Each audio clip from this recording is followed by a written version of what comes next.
The evening was supposed to be casual, tea, snacks, the usual family chatter that fills the air when people pretend everything's fine. My parents sat together on the old sofa, the one with worn armrests that had seen every argument, every memory. My sister and I faced them, unaware that something irreversible was about to happen. Dad cleared his throat. "We've been thinking about the future," he said. Mom nodded, smiling in that rehearsed way she used when she had news that wouldn't sit well. "It's time we make things clear for everyone." I sipped my tea, waiting. My sister already looked expectant. Dad continued, "We've decided to transfer the house to your sister." For a moment, the room went silent. Even the ticking clock sounded too loud. I stared at them, trying to process what I'd just heard. Mom smiled at my sister, her voice soft but firm. "You're married now. You'll need security. It's better this way." I set the cup down slowly. "Security? I've lived here my whole life. I've paid half the bills since college. You're giving our home away." Mom sighed. "Don't make this dramatic. You're independent now. You don't need it." My sister avoided eye contact, pretending to rearrange her scarf. "They just thought it was practical," she murmured, almost apologetic, but not quite. Something in me cracked, quietly but cleanly. It wasn't just about a house. It was about being erased from my own family's story.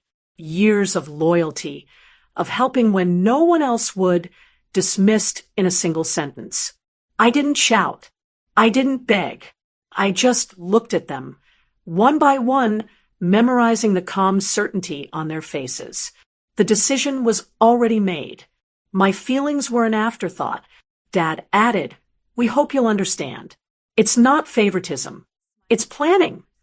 I laughed once, low and sharp. "Planning," I repeated. "Right. And I guess I'm just the extra piece on your chessboard." Mom's expression hardened. "Watch your tone." But my tone wasn't anger. It was awakening.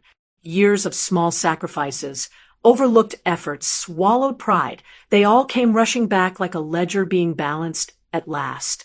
"Don't worry," I said, standing. "You've made your choice. I'll make mine." I left the room before they could speak. Behind me, I heard the faint murmur of justification, the sound of people convincing themselves they did the right thing. Upstairs, I looked around my old room. The posters, the worn desk, the quiet comfort of belonging, all of it suddenly felt foreign.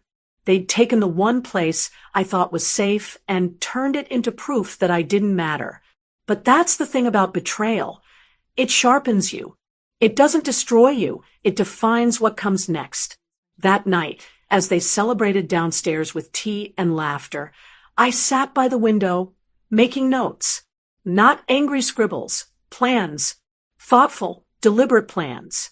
They thought giving the house to my sister would end the conversation. They didn't realize it was the start of something much bigger. Because this time, I wasn't going to ask for fairness. I was going to create it. The hurt turned into focus. I stopped pacing and started listing facts. Small things first. Every month's bank record I'd quietly paid for the house, the renovations I'd pushed for and paid a chunk of, the nights I stayed up fixing pipes when Dad was away. Those weren't memories anymore. They were receipts. I made copies, bank statements, transfer confirmations, pictures of receipts, a dated timeline of work I'd done. I wrote down names of neighbors who'd seen me meet contractors, the friend who'd helped me move that one summer, the electrician who still had my number. I didn't burn with rage. I organized. Then I did something they never expected. I talked to other people instead of confronting them head on. I called Mr. Khan, the neighbor everyone respected, and asked him to meet for tea. I didn't complain. I asked for perspective. He listened, then said, "If they're splitting the house without fair notice, people will talk. That matters." He agreed to be present if it ever came to a family conversation. Next, I made a quiet appointment with a lawyer not because I wanted a fight, but to understand the facts. I learned two useful things without threatening anyone. One, the transfer Dad spoke of wasn't complete yet. Second, there were practical steps to protect my financial contributions if I could prove them. Knowledge felt like a tool I hadn't had before. I walked into that family living room differently after that. No theatrics, no shouting. I listened when Mom and Dad spoke about their plan for stability. I watched my sister's polite smile tighten each time I mentioned our history in the house, the way she avoided a direct look when I spoke about the winter, when I'd fixed the heater alone. When the next family meeting was suggested, just to finalize some paperwork, I suggested we include Mr. Khan and another cousin who'd always been fair. My parents resisted, then agreed. They thought I was stalling. I wasn't. I was leveling the stage. At the meeting, I didn't accuse. I presented. Calmly, I handed over the folder. Dates, payments, photos, contractor messages. Mom's practiced responses faltered under the simple weight of evidence. "We appreciate what you've done," she said at first, voice smooth as she looked for the script. But the script didn't fit the facts in my folder. My sister reached for her phone, fingers trembling. "I didn't know you paid so much," she admitted. It wasn't an apology, not yet, but the doubt had crept in. Dad cleared his throat, the old authority trying to reassert itself. "We thought this would be easier for everyone if we just decided." He looked at Mr. Khan and the cousin, hunting for validation. They exchanged glances that felt like tiny verdicts. I proposed a simple path forward. Either formalize what had always been true, that my contributions be recognized in the ownership plan, or sell the house and split the proceeds fairly. No melodrama, just options that respected facts. Silence pressed down. My parents shifted.